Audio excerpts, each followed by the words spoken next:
So this is called late binding automatic. Static में क्या होगा, choosing function in the normal way during compilation is देख अभी तक जो हम करते आ रहे हैं student s1 dot show function, तो इसको हम कहते हैं ये है स्टैटिक या अर्ली बाइंडिंग, कि अभी कंपाइल हो रहा है, कंपाइल के दौरान ही आप ऑब्जेक्ट को बता देते हैं कि ये वाला फंक्शन आपके साथ अटैच है। एब्स्ट्रैक्ट क्लास कौन सी क्लास है? when we will never want instantiate normal objects of a base class but not pointer objects, we call it abstract class। बस हम चाहते हैं कि किसी क्लास के नॉर्मली वो बेस क्लास ही होती है, हम उसके जो ऑर्डिनरी ऑब्जेक्ट्स हैं, पॉइंटर ऑब्जेक्ट्स नहीं, ऑर्डिनरी नॉर्मल ऑब्जेक्ट्स हैं, वो हम डिक्लेयर ना करें, तो उसके लिए फिर हमने उस क्लास को एब्स्ट्रैक्ट क्लास डिक्लेयर करना होगा। ठीक है, तो such class exist only to act as a parent of the derived class, और वो क्लास क्या होगी, वो सिर्फ एज अ पेरेंट काम करेगी चाइल्ड क्लासेस के लिए। ठीक है, तो वो एब्स्ट्रैक्ट क्लास बनेगी कैसे? किसी भी क्लास को एब्स्ट्रैक्ट क्लास बनाने के लिए, और एब्स्ट्रैक्ट क्लास का मतलब क्या है कि आप उस क्लास के अब नॉर्मल ऑब्जेक्ट जो हैं वो डिक्लेयर नहीं कर सकते। एब्स्ट्रैक्ट बनेगी, एब्स्ट्रैक्ट क्लास बनेगी कैसे? हम प्योर विजुअल फंक्शन प्लेस कर देते हैं बेस क्लास, उसकी वजह से वो एब्स्ट्रैक्ट क्लास बन जाती है, और जब वो एब्स्ट्रैक्ट क्लास बन जाती है तो हम मेन फंक्शन में इस बेस क्लास के ऑर्डिनरी या normal object without pointer, ordinary object जिसके साथ पॉइंटर ना हो, वो डिक्लेयर नहीं कर सकते। So if you don't want anyone to instantiate non-pointer objects of the base class, place at least one pure virtual function in the base class। तो अगर हमारे पास बेस क्लास में कोई एक virtual function है, तो हम उस क्लास के नॉर्मल ऑब्जेक्ट्स को डिक्लेयर नहीं कर सकते, वो एब्स्ट्रैक्ट क्लास बन जाती है। A pure virtual function is the one with expression equal to 0 added to the declaration। जो फंक्शन की डिक्लेरेशन है उसके बिल्कुल एंड पर हम लिख देते हैं equal to 0। For example previous example में हमने लिखा था बेस, और हमारे पास वर्ड शो फंक्शन था। अब वो वर्ड शो फंक्शन के एंड पर आप लिखेंगे इक्वल टू 0, और इसकी जो बॉडी है राइट, अब बॉडी है ही नहीं, क्यों? अब ये प्योर वर्चुअल फंक्शन बन गया, ये सिर्फ आपको नजर आएगा, इसकी डेफिनेशन, इसकी कोडिंग आपको नजर नहीं आएगी। राइट, अब आप इस क्लास का नॉर्मल ऑब्जेक्ट डिक्लेयर नहीं कर सकते। ठीक है, क्योंकि जब आप प्योर वर्चुअल फंक्शन प्लेस कर देते हैं, ये वर्चुअल भी है लेकिन इक्वल टू 0 की वजह से प्योर है। इसका क्या मतलब है कि इस फंक्शन की कोई बॉडी नहीं होगी, इसमें कोई कोडिंग नहीं होगी।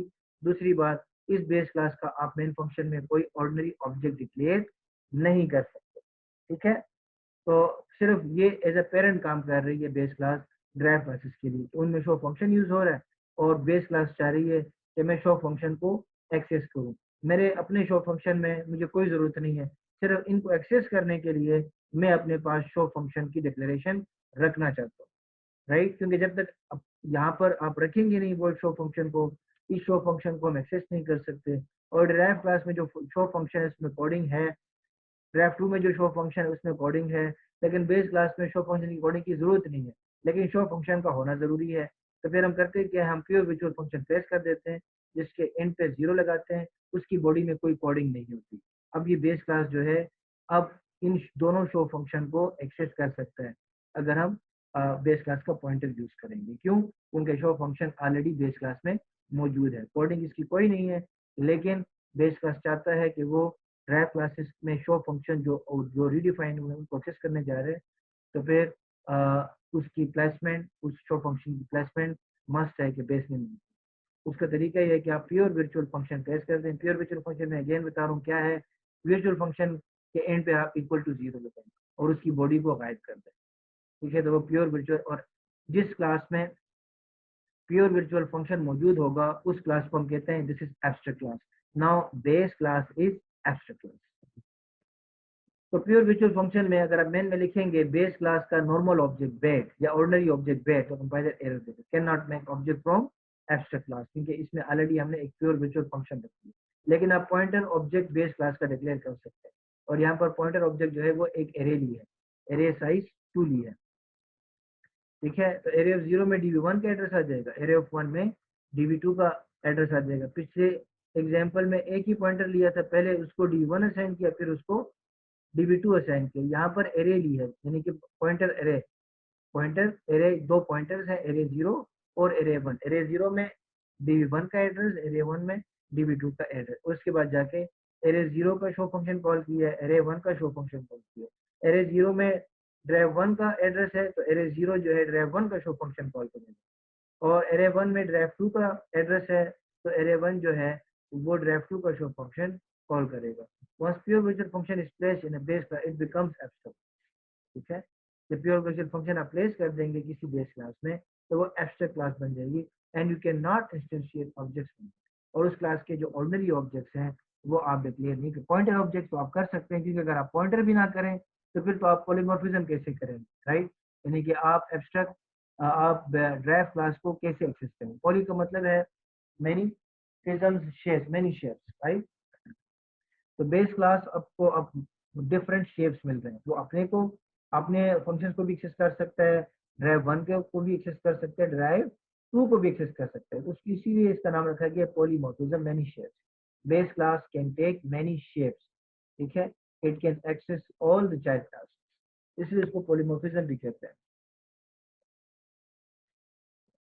अच्छा, उसके बाद जो है लास्ट प्रोग्राम है, हमारे पास पर्सन क्लास है, और इस पर्सन क्लास में हमारे पास उसका नेम है, उसके बाद गेट नेम में उसका नेम ले रहे हैं, पुट नेम में उसके नेम को डिस्प्ले कर रहे हैं। उसके बाद इस पर्सन क्लास में दो प्योर वर्चुअल फंक्शन रखें, गेट डेटा और इज आउटस्टैंडिंग। इसका मतलब है इस क्लास में से कोई क्लास डिराइव होगी और वो क्लास जो है गेट डेटा को भी यूज करेगा, इज आउटस्टैंडिंग को भी यूज करेगा। लेकिन पर्सन क्लास चाहती है कि वो यूजिंग वर्चुअल फंक्शन पॉलीमॉर्फिज्म उसको एक्सेस करे, तो फिर उन दोनों की फंक्शंस की प्रेजेंस यहाँ पर मस्ट है, तो उसको यहाँ पर प्योर वर्चुअल फंक्शन के जरिए डिक्लेयर किया है। कोडिंग कोई नहीं है, लेकिन उनको यहाँ पर सिर्फ प्लेस किया है ताकि पर्सन क्लास इन दोनों क्लासेस को जो कि चाइल्ड क्लास में मौजूद होंगे उनको एक्सेस कर सके। उसके बाद स्टूडेंट क्लास को डिराइव किया इसी पर्सन क्लास से, उसमें सिर्फ एक प्राइवेट वेरिएबल ये जीपी है, गेट डेटा फंक्शन है, उसमें लिख रहे हैं सबसे पहले पर्सन क्लास में जाओ और गेट नेम को कॉल करो, राइट? तो गेट नेम कॉल होगा और फिर एंटर स्टूडेंट जीपीए, तो जीपीए एंटर हो। उसके बाद इज आउटस्टैंडिंग फंक्शन है, इज आउटस्टैंडिंग में चेक कर रहे हैं कि जीपीए जो भी यूजर ने एंटर किया वो 3.5 से ग्रेटर है, अगर ग्रेटर है तो ट्रू रिटर्न हो और अगर ग्रेटर नहीं है तो फॉल्स रिटर्न। ठीक है, तो उस आउटस्टैंडिंग कैसे चेक होगा? अगर जीपीए ग्रेटर देन 3.5 है तो वो आउटस्टैंडिंग होगा, अदरवाइज वो आउटस्टैंडिंग नहीं होगा। उसके बाद प्रोफेसर क्लास है, वो भी पर्सन क्लास से डिराइव की है, उसमें नंबर ऑफ पब्लिकेशन है, गेट डेटा फंक्शन है, इसमें भी सबसे पहले जो बेस क्लास है पर्सन उसमें गेट नेम को कॉल किया है, और जो नंबर ऑफ पब्लिकेशन है वो यूजर ने एंटर की है। फिर इज आउटस्टैंडिंग फंक्शन यहाँ पर भी है, राइट? तो नंबर ऑफ पब्लिकेशन अगर 100 से ग्रेटर है तो उसके लिए ट्रू होगा, वो आउटस्टैंडिंग होगा, अदरवाइज फॉल्स होगा। इसका मतलब है दो क्लासेस डिराइव की हैं पर्सन क्लास से, एक स्टूडेंट क्लास और एक प्रोफेसर क्लास, दोनों में गेट डेटा फंक्शन और इज आउटस्टैंडिंग फंक्शन मौजूद है। तो बेस क्लास पर्सन चाहती है कि वो इन दोनों क्लासेस के इन दो फंक्शंस को एक्सेस करे, इसीलिए दोनों को यहाँ पे एज ए वर्चुअल प्लेस की है, लेकिन यहाँ पे कोई कोडिंग इसकी जरूरत नहीं। अच्छा, इसके बाद इसके लिए जो मेन फंक्शन बना है, तो मेन फंक्शन में अगर आप चेक करें पर्सन क्लास का पॉइंटर एरे लिया है 100, इसका मतलब है कितने पॉइंटर्स हैं? 100 पॉइंटर्स हैं। अब यहाँ पर जो किया है वो ये किया है कि टोटल हमारे पास 100 पॉइंटर्स हैं। अब 100 पॉइंटर में अब जब प्रोग्राम रन होगा तो यूजर की मर्जी है कि वो पॉइंटर 0 में स्टूडेंट का एड्रेस रखना चाहता है या प्रोफेसर का एड्रेस रखना चाहता है। जिसका एड्रेस रखेंगे उसी के फंक्शन कॉल होंगे। ठीक है, तो इसका मतलब है अगर 100 पॉइंटर्स हैं, 100 लोकेशंस हैं, तो इसका मतलब है एक फॉर लूप चलेगा 100 टाइम्स तक। लेकिन बस दफ़ा यूज़र चाहते हैं कि मैंने 100 नहीं इंटर करना है, मैंने कुछ एक इंटर करना है, दो लेकिन 100 तक इंटर कर सकते हैं। तो इसीलिए इस प्रोग्राम को फिर डू वाइल से किया है कि जब तक यूज़र चाहता है कि वो मज़ीद इंटर करे डेटा तो वो करता रहेगा, और इसलिए यहाँ पे चॉइस ली है कि आप मज़ीद इंटर अनदर और नॉट। जब वो स्टॉप कर देगा तो ये स्टॉप हो जाएगा, मैक्सिमम ये 100 तक जा सकता है। तो इंटर स्टूडेंट और प्रोफेसर, तो सबसे पहले ऑप्शन लिया है किसके लिए डेटा इंटर करना चाह रहे हैं, स्टूडेंट के लिए या प्रोफेसर के लिए? तो चॉइस में आ जाएगा इफ चॉइस इज एस, यानी कि एस फॉर स्टूडेंट, तो जो पहला पॉइंटर है एन इनिशियली 0 है, जो पहला इंडेक्स है पहला पॉइंटर 0 है, पर्सन पॉइंटर 0 को न्यू स्टूडेंट, और मैंने आपको बताया था न्यू क्या करता है, नया ऑब्जेक्ट क्रिएट करता है या नया टाइप क्रिएट करता है। तो न्यू टाइप का स्टूडेंट टाइप का एक नया ऑब्जेक्ट क्रिएट होगा, उसका एड्रेस जो है इस पॉइंटर को मिल जाएगा, राइट? इस पॉइंटर को मिल जाएगा। इसका मतलब है अब जो पहला इंडेक्स है उसमें स्टूडेंट का डाटा पड़ा है, और अगर एस नहीं है तो इसका मतलब है फिर यूजर ने पी इंटर किया होगा, as it is equal to new professor.